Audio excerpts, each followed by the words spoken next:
السلام عليكم ورحمة الله وبركاته.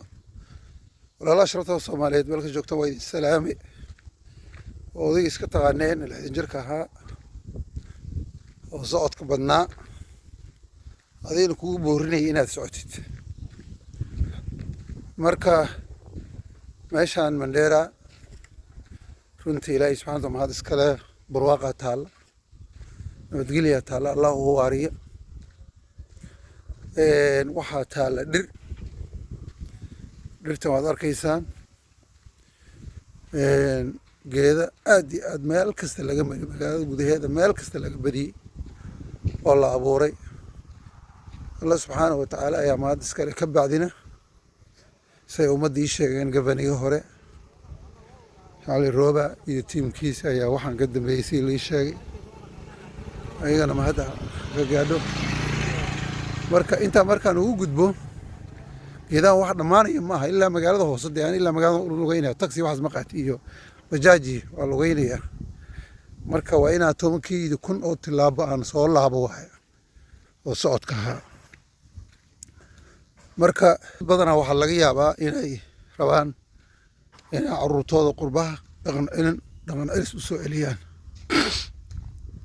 dhaqan celis u soo celinayaan oo dadkoodii dalkoodii diintoodii bay rabaan inay soo baraan marka ani waxaan ku leeyahay maadaama garab ku rarta aad tahay oo ama taxi yar ama traag ama shaqo yar oo nafle inaad ka shaqaynayso xamaali ah walaalkii walaashii waxaan kuula talinaa gobollada Leemow sida Mandheera oo kale sida Garissa oo kale sida mataqaana wajeer oo kale sida xamar oo kale sida hargeysa oo kale sida jubbaland oo kale sida bariga oo kale sida garow oo kale meelo badan oo waxaa jira carruurta la geyn karo noloshoodana iska raqiis tahay marka laakiin ummadeena Soomaaliyeed waxay ula qabsadeen qurbaha joogay Nairobi lagu leeyahay wa Nairobi aniga carruurtay 5 sano bar ku hayay runta markaan kuu sheegay meel la qabsan karto maaha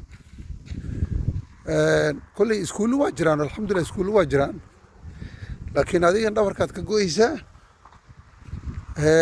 عروت هذه نفسهم على بدل ما برانيان بلشدو دين لما قبصريان ودي دتكودي صوماليتكم من حجران ومدو يكون حجران مركا ويلان قرابنا أن هل كانوا ليمد عروتيزة إلا 5 سنة ميو كوهاي ماشان مدير هل كان انتاجنا ما أنتون صعدة marka dhowr sano ka bacdi Nairobi geey dad waaweyn oo Soomaali weey oo kula sheekaysanayo Soomaali ah shardi laakiin carruurta markaad keenayso waa in waalidka la socdo shardi insha Allah mar baan ka soo hadli doonaa carruurta meeshan boarding la geeyo oo say ugu rafaadsiinaysa dibka u gaariyo dhibaatada soo gaarsiin kulay maraan ka hadli doonaa waqti haduu ma hay laakiin waxaan ka hadlayaa adiga aaba ahaan ama hooyo ahaan midkiin hadduu rabo carruurta in la soo guuro walaalayaalow waad isu ognahay dadka dibadda jooga qaxooti baan nahay masaakiinaan nahay garab ku rartaan nahay kan miisleyda ah oo miiska meeshaan fadhiya adiga isku mid aad tihiin maadaama isku mid tihiin oo dee wax badan aadan haysanin gobollada Leemow carruurtaada ama hooyadaa la soo guurto ama aad la soo guuro meeshaan waxaa xaqiiqa unugaada markuu dalka ku noqdo Mareykan ama Yurub meel kasta ku yimidba unug Soomaaliya oo unug Muslim oo Soomaaliya oo British ama American oo la isku hubo oo diintiisa iyo dadnimadiisa la hubo ku noqonayo marka anigu waxaan walaashay carruurta qurbaha laga soo kaxaynaya gobollada Leemow maxaa yeelay nolosha xataa waa raqiis guriga waa raqiis guriga meeshaan guriga ugu badan waxa weeye waa 4,000 waxa laga yaabaa 4 qol oo isku xiran inaad ku heshid 12,000 lacag ama 10,000 inaad ku heshid laga yaabaa waxa weeye waa lacag $100 ka yar wali $100 aad ugu yar aad ku helaysaa noloshana waa iska raqiis dad barkiisa laga yaabaa inay iska dhaadhiciyaan carruurta meeshaan lama qabsanayaan oo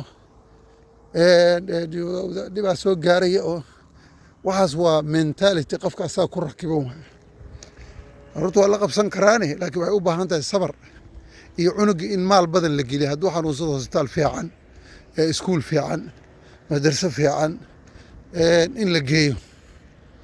marka laakiin waa mentality lagaa dhaadhiciyey unug Maraykan ku dhashay xamar kuma noolaan karaa ama haddii kale garow iyo gaalkacye iyo Mandheera ay Gaarisa Wajeer kuma noolaan kara. waxa maskaxda lagaa geliyey waxaa weeye ay ku noolaan karaan Nairobi. marka rag baaba hadda u soo joostay oo becsharo ka bilaabaya oo guryo dhaadheer yani u dhisay dadka dibadda jooga. yani waa wax adiga waxa waaye lagaa gadaya waaye. adi baa lagu nacsiinaya dalkaada adoo u jooda dalkaada lagu nacsiinaya inaad riyaalo bal ka waran. kaasaa lagu leeyahay dabaqaasaa Nairobi laga dhisaa ku soo dhawow, dabaqaas kale la dhisaa ku soo dhawow, dabaqaas kale la dhisaa ku soo dhawow. waxaan ku yidhi meeshiis ku dhalatay ma taqaanaa carruurtaada ma geed. marka dabaqaad nin dhistay markaad geynayso waxaa laga yaabaa Mandheeradan ama Hargeysa inaad guri ku leedahay ma geysid. kuwo badan oo guri dhiseen waxaa jira carruurtiina ma geynayaan. waad arkaysaan geedaha waxa way geedaha meel kasta wey. sidaad u maqasheenba adduunka dhan Mandheera lamba wan ay qaadatay xagga dhirta adduunka oo dhan wey. wax ma teel maaha, waa meel kasta. waa kaas meel kasta waaye, meel kasta la qabsiiyey geedaha. marka hawadan waa taas waad arkaysaan maanta waa xuur waa iska jawi degan wey.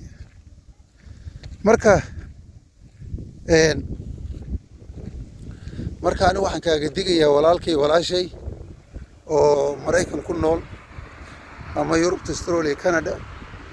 carruurtaada mar haddaad la imaanayso oo dhaqan celis u soo celinayso dee waxay joogaan waqti gaaban ilaa carruurta waan isku ogeyn markii abaar joogaan waa iska noqonayaan oo annaga isku ogeyn xataa hanti xaggaa loogu suubiyo oo gurye iyo hanti barta ugu suubi meeshii ayay ku dhasheen. laakiin meeshaan guri iska raqiisa talaysa ay ku barbaari karaan oo diintooda iyo dalkooda ku baraka. haddii ilaahay hanti ku siiyana oo kuu kala go'do priority koowaad meeshii ku dhasheen ka dhig.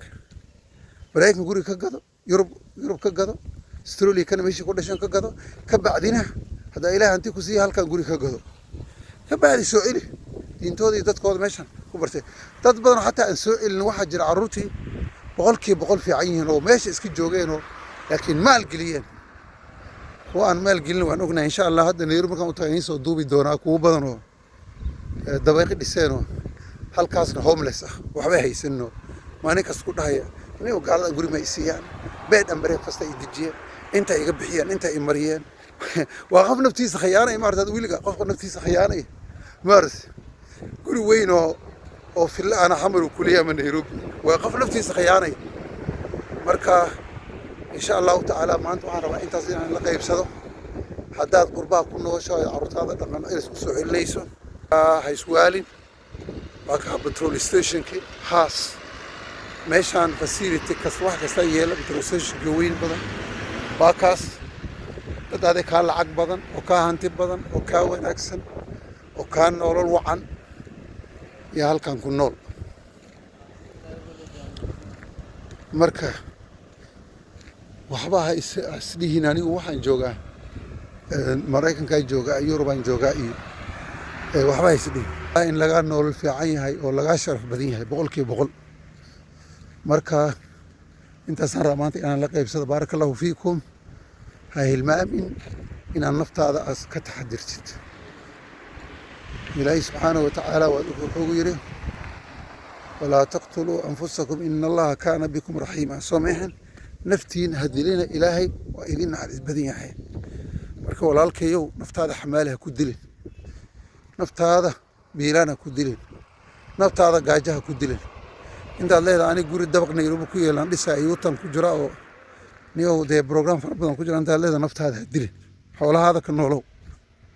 marka xadiidka nabigana sallallahu alayhi wasallam ku camal fal. barakallahu fiikum. assalaamu calaykum warahmatullahi wabarakatuh.